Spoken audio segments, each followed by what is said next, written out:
The Hunt for Wolverine, Dead Ends Issue 1, sees 10 people from all around the world kidnapped by a mysterious person as Tony Stark races to the Xavier Mansion on the behalf of Kitty Pryde. Arriving, he meets Daredevil, who followed him there. The two talk about what they learned on their missions to find Logan, and after Kitty scares Tony, they head inside the mansion. Going through the mansion, they see Betsy Braddock, and Tony is surprised that she is back in her original body. Betsy says that she can actually hear them and hear inside their minds, and she says she hears a lot of things that way. Kitty apologizes for disturbing her, and leaving her, they head into a classroom. Tony and Matt listen to Kitty's briefing, which connects all of the findings together. Tony doesn't know how space shuttles and zombies factor in, and Kitty says that they are from the same company that made the illicit space launches from Madripoor, and Matt wants to know why that's important, learning that the company put tons of things in space for some reason. Kitty doesn't know why exactly, but it could be for some kind of construction project in orbit. It's Tony's turn next, and he tells them about the database his team found in the possession of Mr. Sinister. He tells them he destroyed the database, but someone copied it before they got there. Daredevil is up next, telling Kitty and Tony that his team discovered Logan is alive, and he's been acting as an assassin of sorts for a company. Kitty fills them in on Sabretooth's team and the run-in with the zombies and a device that deactivates the team's healing factors, leading to them learning that Daken has been killed. Kitty says that there is one thing connecting all these things together,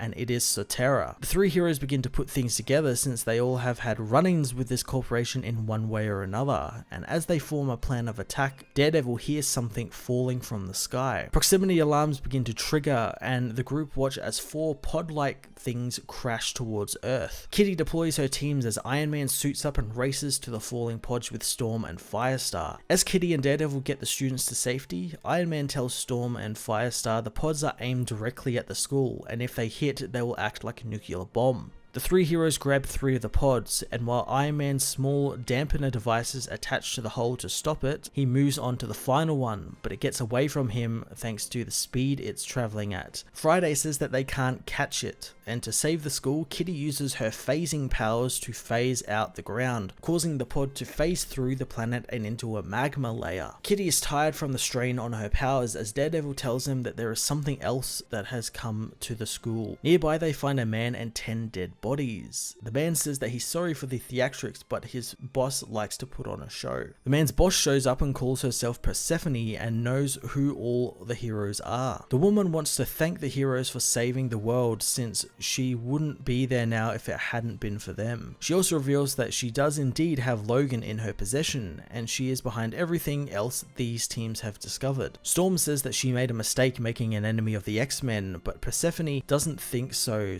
but changes the subject to the 10 dead people in front of them. The woman reveals that all these people are mutants, or would have been if the X gene had manifested in their body before they died. She found these people through Sinister's database, and now she knows the name of every single person holding the X gene on the planet. Persephone warns the X-Men to stop looking for her or Logan or trying to connect the dots, or the 10 dead mutant children will be the beginning of the end. Persephone ends her transmission, killing the aide in the process. Tony wants to use Cerebro to track the X gene holders, but Storm tells him that's not how it works since the X gene hasn't been activated in these people yet. He asks Kitty what to do next, but she doesn't actually know. Persephone meanwhile strips off her gloves, saying her meeting went very well. She approaches the captured Logan, telling him everything will soon be over. Hunt for Wolverine Dead Ends Issue 1 tied up almost all of the threads left over from the Hunt for Wolverine series, but left a few open to explore in the new Wolverine book. I do kind of wish the whole Hunt for Wolverine series maybe was just like 1 or 2 issues, like another issue and this issue, especially since the tie-ins were just dead ends, basically, literally dead ends, and none of them really panned out to what people were expecting. The new villain Persephone, however, is kind of interesting as well, and while they built her up with all the stuff in the tie-ins and her company Sotera and everything she'd been up to, this issue really sealed her as an actual threat, since when a villain kills children, you kind of know they mean business. I'm going to give this issue a 7.5 out of 10.